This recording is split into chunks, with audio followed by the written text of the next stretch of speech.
Nagaa akkam jirtan hordoftoota Nagaa TV baga deebitanii gara chaanaalii keenyaa nagaadhaan dhuftanii har'aa barumsa afaan Ingiliffaa afaan Oromootiin maaliidhaarra kan barannu haasawwan baratamoo ni jiru kan yeroo baay'ee warroonni afaan Ingiliffaa dhaloota isaanii ta'e itti fayyadaman isaan kan laallu kanaafuu nu hordofuun irraanfatinaa chaanaalii kanarratti viidiyoo baay'een hojjetamanii jiran viidiyoon laangujii kan amaariffaallee barbaaddan yoo jiraattan ni jiranii afaan Oromoolee dubbisuu yoo beekuu baattan ni jiru viidiyoonii chaanaalii keessa seenatoo piroofaayilii viidiyoo jalaa ni jirti miti chaanaalii keessa seenuu fi ishee tuqxaniitoo chaanaalii keessa seenuu ni dandeessanii warri haarawaa taatan ammoo sabskiraayib godhaatoo mallattoo bilbilaa tuqxanii ool kan jedhu kan duraatirra yoo gootan viidiyoo nuti yeroo hundaa gadhiisnu isin bira gahaa jechuudha. Kanaaf afaan Ingiliffaa keessan yeroo gabaabaa keessatti fooyyessuu dandeessu jechuudha.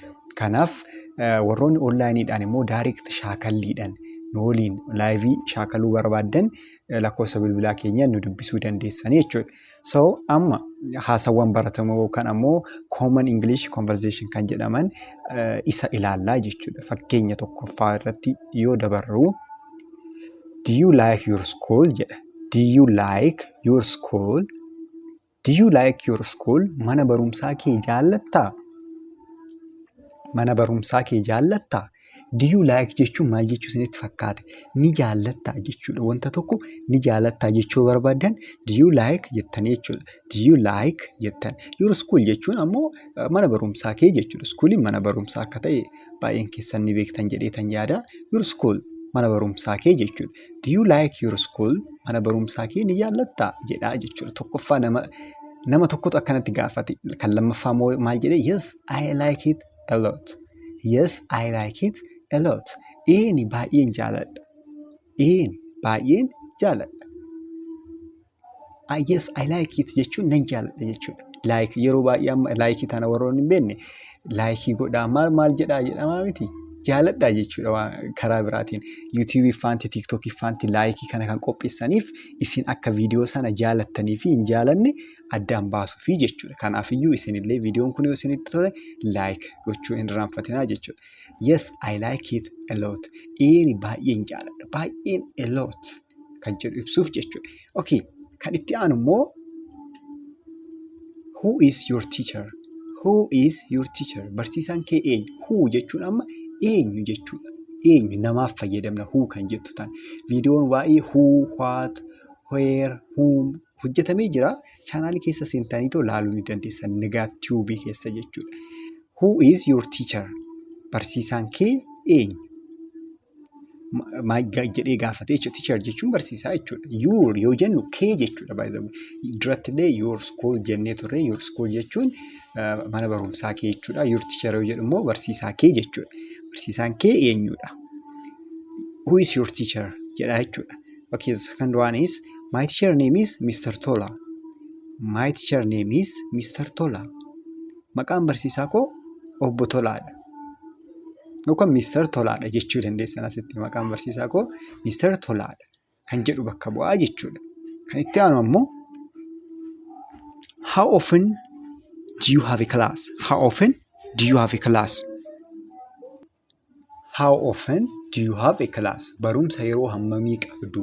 Yeroo hammamii? Amma torbee keessatti ni jiraa miti fakkeenyaaf torbee keessatti yeroo kam qabdu jedhee gaafachuuf jechuudha. How often do you have a class in a week jechuullee danda'a fakkeenyaaf. How often do you have a class? Often kan jedhu kun amma yeroo agarsiisuuf yeroo hammamii akka ta'e. How often do you have a class? Amma class kan jedhu kana barumsaa yeroo barumsaa agarsiisuuf itti fayyadamnee jechuudha akka confusing goone asirratti. So maal jedhe deebisee fi I have class every day. I have class every day. Guyyaa hundaa barumsa nan qaba. Every day jechuun every day jedhame. Every day. Every day. Kanaafiyyuu guyyaa hundaa barumsa nan qaba. I have class every day. Guyyaa hundaa barumsa nan qabaa kan jedhu agarsiisa. I have yoo jennu nan qaba jechuudha. Qabeenya keessan wanta tokko nan qaba jechuuf I have jettan. I have yoo jettan nan qaba jechaa jirtan. I have class every day. Guyyaa hundaa barumsa nan qabaa jettanii jechuudha. Kan itti aanu immoo What time do you go to school? Sa'a kam gara mana barumsaa deemta? What time yoo jennu sa'a isa kamii jechuudha. What time do you go to school?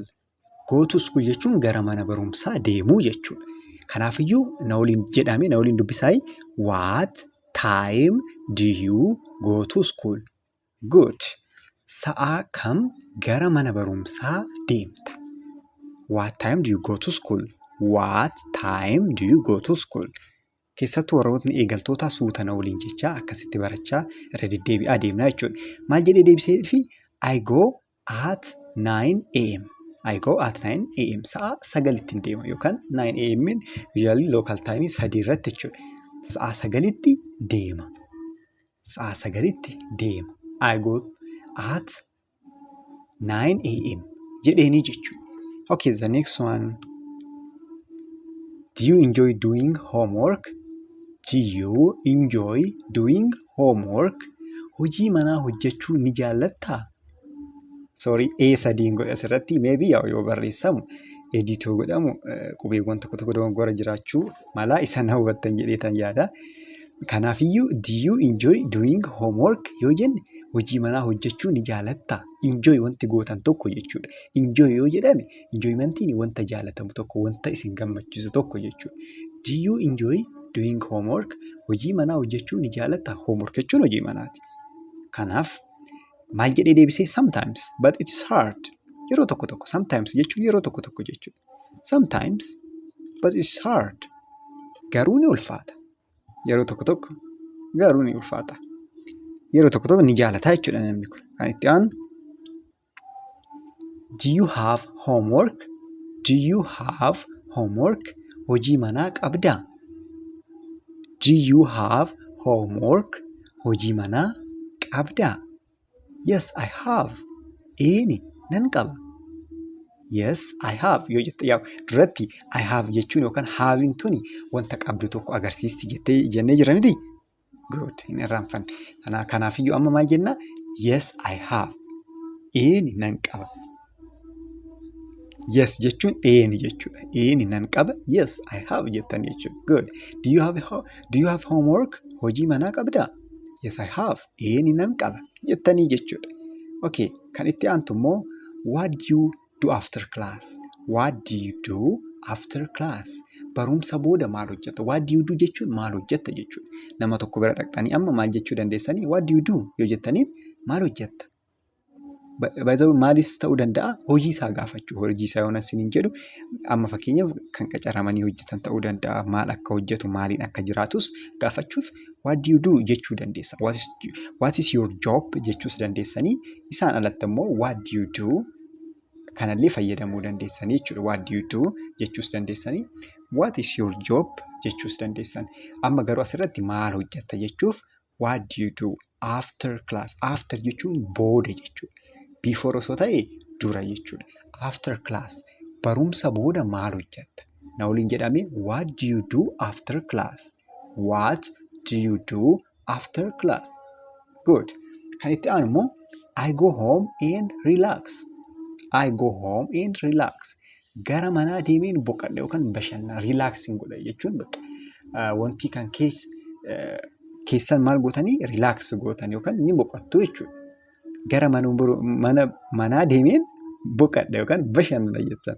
I go home and relax gootu jechuudha. Relaxing godhan jettan yeroo baay'ee afaan Ingiliffaa kana ni fayyadamna. Inni biraa immoo do you watch TV every day? Do you watch TV every day? Guyyaa maraa TV ni ilaaltaa? Guyyaa maraa TV ni ilaaltaa? Do you watch TV every day? Guyyaa maraa TV ni ilaaltaa? Watch jechuun ilaaluudha. Watch. Ilaalu wanta akka TV wanta screen wal fakkaatan jechuudha. Kanaaf kan itti maal jedhee deebisee yes, I watch in the evening. Eeni galgala ilaala. Yookaan galgalan ilaala. In the evening jechuun galgala. I watch yoo jennu nan ilaala. Yes jechuun eeni jechuudha. Yes, I watch in the evening. Eeni galgalan ilaalaa jedheen jechuudha. Okay. Kun immoo maal jedhaa? What do you like about him? What do you like about him? What do you like about him? Waa'ee isaa maal jaalatta? Waa'ee isaa maal jaalatta? Amma nama tokko fakkeenya namni tokko dhufu waa'ee isaa maal jaalatta? Maaltu sitti tole waa'een isaa? Waa'ee isaa maal jaalatta? He is very talented. he is very talented jettanii deebisuu dandeessan. Inni baay'ee cimaadha. Yookaan taalentiin iskiilii wayii nama qabu tokko jechuudha. Inni baay'ee cimaadha jechuu dandeessanii jechuudha. Egaa barumsi keenyarraa kana fakkaataa akka irraa fayyadamtan abdiin qaba. Onlaayiniidhaan daayirekt qo'achuu barachuu barbaadan nu dubbisuu dandeessanii jechuudha. Ammaaf bakkuma jirtanitti nagaa nuuf ta'a. Baay'ee si jaalladha. Yaada keessan hin irraanfatinaa ni barbaanna. Maaliif yaada keessan irratti kaaneeti kan barumsa hojjennu waan ta'eef jechuudha. Warroonni yaa'u bilbilaanis akkasumas ammoo teelegiraamaanis nu gaafachaa jirtan gaafiiwwan iimoodhaanis waasaappiidhaanis yeroo tokko tokko dhiifama kan isiniin deebisnee jechuudha. Isiniif deebisnaa dhiifama nu godhaa jechaa jechuudha. Kanaafiyyuu nu dubbisuu dandeessu ammas.